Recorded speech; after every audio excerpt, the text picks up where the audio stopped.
इस मासूम से चेहरे को देखकर आप इसकी मासूमियत पर मत जाइएगा, क्योंकि इस लड़की ने एक ऐसा कांड कर दिया है जिसको सुनने के बाद आप हैरान हो जाएंगे, दंग रह जाएंगे। जिसको सुनने के बाद आपको राजा रघुवंशी की कहानी की याद आ जाएगी। वो कांड आपको याद आ जाएगा जिस तरीके से उसकी पत्नी सोनम रघुवंशी ने अपने बॉयफ्रेंड के साथ मिलकर राजा रघुवंशी को मौत के घाट उतार दिया था। जी हाँ दोस्तों, आपको बता दें कि इस लड़की का नाम है प्रियंका पुरोहित, जिसने अपने बॉयफ्रेंड कमलेश के साथ मिलकर अपने पति देवकृष्ण पुरोहित को मौत के घाट उतार दिया और एक ऐसी कहानी रची जिसको सुनने के बाद पुलिस वाले भी दंग रह गए, परिवार वाले भी सन्न रह गए कि यार एक महिला ऐसी कहानी कैसे रच सकती है। नमस्कार दोस्तों, मेरा नाम है सुल्तान खान, आप देख रहे हैं प्रखर ट्रू क्राइम और आज मैं आपको एक ऐसी कहानी सुनाने जा रहा हूं जिसको सुनने के बाद आप ये सोचने पर मजबूर हो जाएंगे कि कोई महिला अपने प्यार को पाने के लिए ऐसा कैसे कर सकती है, एक पूरे घर को कैसे बर्बाद कर सकती है।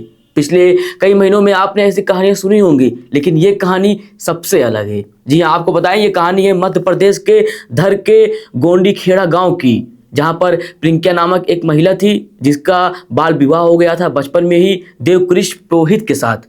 और आपको बता दें कि ये उस समय ये लोग अलग अलग रहते थे, लेकिन जब ये लोग बड़े हुए तो इनके घर परिवार वालों ने सोचा कि अब ये दोनों बड़े हो गए हैं, इनको एक साथ रखा जाए एक ही घर में, जिस तरीके से पति पत्नी रहते हैं ठीक वैसा ही किया गया। लेकिन जब प्रियंका अपने घर पर थी, अपने मायके में थी, उसी समय उसे एक कमलेश नाम के लड़के से प्यार हो जाता है। बेइंतहा प्यार होता है, ट्रू लव था, आप समझ लीजिए। फिर उसके घर वाले उसके पति कमलेश के साथ उसके ससुराल भेज देते हैं। वो ससुराल में रहने लगती है, लेकिन वो वहां पर खुश नहीं थी, क्योंकि उसको जो प्यार था वो कमलेश से था, ना ही देवकृष्ण के था।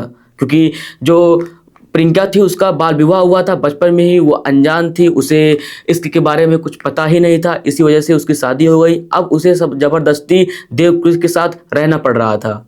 लेकिन उसने प्लान बनाया, कमलेश के साथ मिलकर कमलेश को 1 लाख रुपए की सुपारी दी कि तुम आओ देवकृष्ण को मौत के घाट उतार दो। और प्रियंका पुरोहित ने एक ऐसी कहानी रची जिसको सुनने के बाद आप दंग रह जाएंगे। आपको बता दें कि प्रियंका पुरोहित रोते रोते घर के बाहर आती है और कहती है कि मेरे पति को कुछ बदमाश गुंडों ने मार डाला, कुछ डकैत ने वो घर में चोरी करने के लिए आए थे, मुझे उसने एक कमरे में भेज दिया अलग और मेरे पति को एक कमरे में अलग बंद कर दिया और वहाँ पर उनको मार दिया।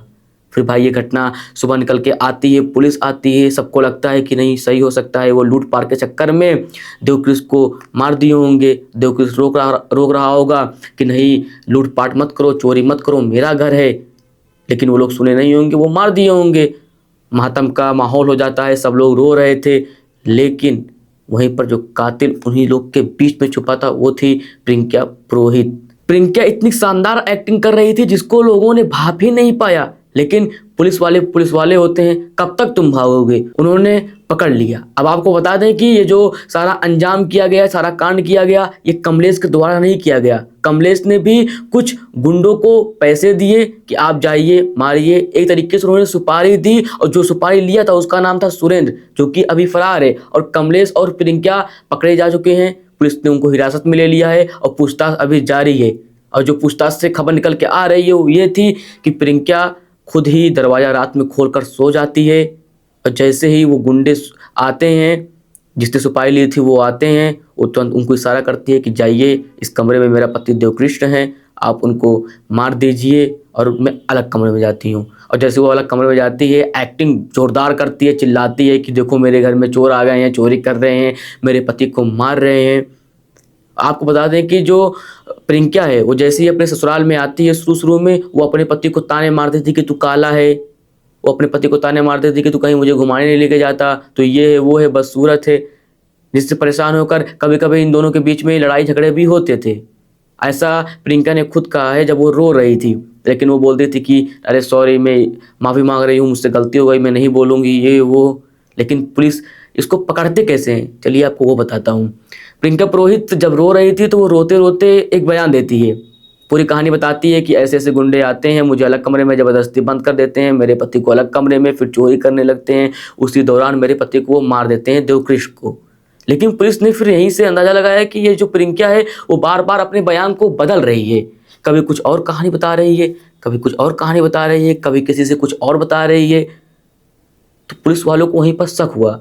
फिर वो अच्छे से घर की तलाशी लेते हैं और फिर उन्होंने यह अंदाज़ा लगाया कि जो देवकृष्ण के ऊपर हमला हुआ है वो एकदम सटीक हुआ है, एकदम लाइन से हुआ है। अगर जल्दी में हमला होगा, कहीं इधर कट लगेगा, कहीं इधर, कहीं ना कहीं तो 2-3 जगह और निशान आएंगे कट के, लेकिन ऐसा नहीं है।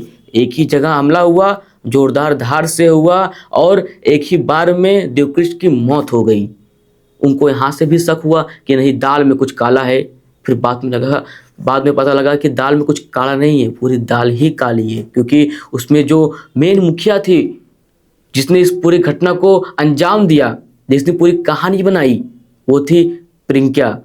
फिर प्रियंका से शक्ति से पुलिस पूछताछ करती है और वहीं पर प्रियंका टूट जाती है और फिर वो पूरी कहानी कबूलती है, बताती है कि ऐसी ऐसी बात थी, मुझे कमलेश नाम के लड़के से प्यार है और कमलेश और मैंने मिलके अपने पति देवकृष्ण को मौत के घाट उतार दिया। और पुलिस ने कमलेश और प्रियंका को गिरफ्तार कर लिया, हिरासत में ले लिया है, उनसे पूछताछ अभी भी जारी है। लेकिन इस समय जो सुरेंद्र है, जिसने सुपारी ली थी, जिसने इस घटना को अंजाम दिया, वो इस समय फरार है।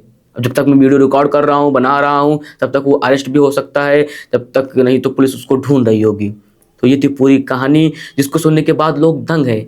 क्या सच में जो अरेंज मैरिज है वो स्कैरी है? क्या अरेंज मैरिज नहीं करना चाहिए? क्या शादी ही नहीं करनी चाहिए? क्योंकि भाई ऐसे ऐसे घटने निकल कर आ रहे हैं जिसको सुनने के बाद लोग दंग हैं, शौक हैं कि ऐसा क्यों हो रहा है। बाकी आपकी क्या राय है कमेंट के बताइएगा। मिलते हैं आपसे एक और नई वीडियो के साथ, तब तक के लिए जय हिंद, जय भारत।